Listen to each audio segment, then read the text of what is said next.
मुझे किसी ने बताया, मैं बैठा था कि देवेंद्र भाई एयरप्लेन क्रैश हो गया। मैंने कहा वीआईपी देख कौन था इसमें, मतलब मेरा जो इमीडिएट जो क्वेश्चन था वो था वीआईपी देख कौन है, कौन था। बोला वीआईपी क्यों?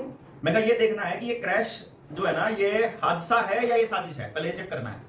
बोले ऐसे कैसे कह सकते हो? मैं कहा अगर इसके अंदर कोई ऐसा वीआईपी है जो अमित शाह का राजदार रहा है तो फिर ये हादसा नहीं है, ये मैं अभी पे बता देता हूं। और इसमें एक भी आदमी नहीं बचेगा, गारंटीड है। मतलब तब तक तो उस टाइम तक तो सिर्फ ये खबर आई थी क्रैश हो गया है, कुछ नहीं पता किसी के घायल होने का, कुछ नहीं पता क्या है, मरने वालों के बारे में, घायलों के बारे में कोई जानकारी नहीं है। चारों तरफ से सील कर दिया गया है, बचाव राहत कार्य चल रहा है, सिर्फ ये बात चल रही थी। और इस बातचीत के दौरान ही मेरे मुंह से निकल गया कि आप देख लेना, अभी कोई जानकारी, पहले ये पता करो कि कौन वीआईपी था। तब तक ढूंढते रहे।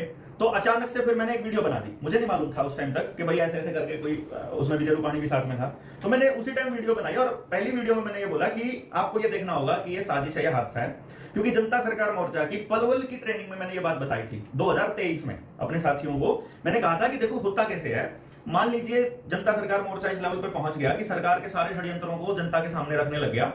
तो जिस प्रकार से नेताजी सुभाष चंद्र बोस के प्लेन को ही क्रैश कर दिया तो उनके बारे में पता ही नहीं चला कि बंदा कहां चला गया।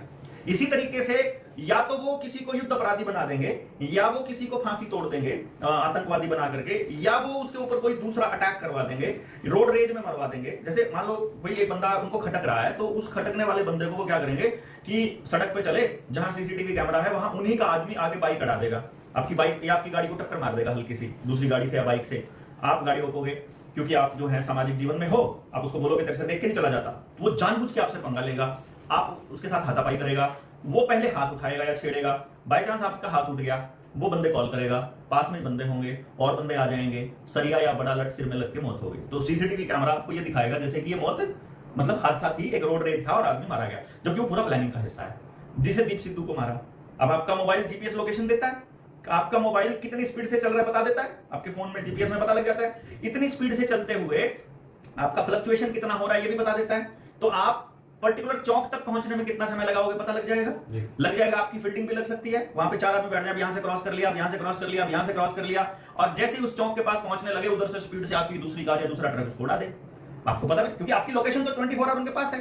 फिर स्नाइपर उनके एक ऑप्शन होता है, जैसे पहले कभी होते थे, तो जिस तरह से उन्होंने वो कैनेडी को मारा था, मतलब राष्ट्रपति हाउस के अंदर मार दिया था, खिड़की से आया दूर से कहीं से स्नाइपर, मतलब 1 किलोमीटर 2 किलोमीटर से वो जूम करके मार देते हैं राइफल्स का, ये भी पता है आप लोगों को। और फिर एक तरीका ये होता है कि एक आदमी की मौत जो है वो षड्यंत्र ना लगे, तो उसका एक तरीका ये होता है कि और बहुत सारे लोगों को मरवा दो उसके साथ में, या किसी दंगे में मरवा दो। जैसे कोई आंदोलन चल रहा है, उस आंदोलन में पर्टिकुलर 2-4 आदमियों की, पुलिस वालों की या किसी अपने लोगों की, जैसे आजकल तो आरएसएस के लोगों को भेजने लगी ना बीजेपी, पहले कांग्रेस थी वो भी भेजती होती थी अपने लोगों को, तो अब ये तो खुल्लम खुला भेजते हैं।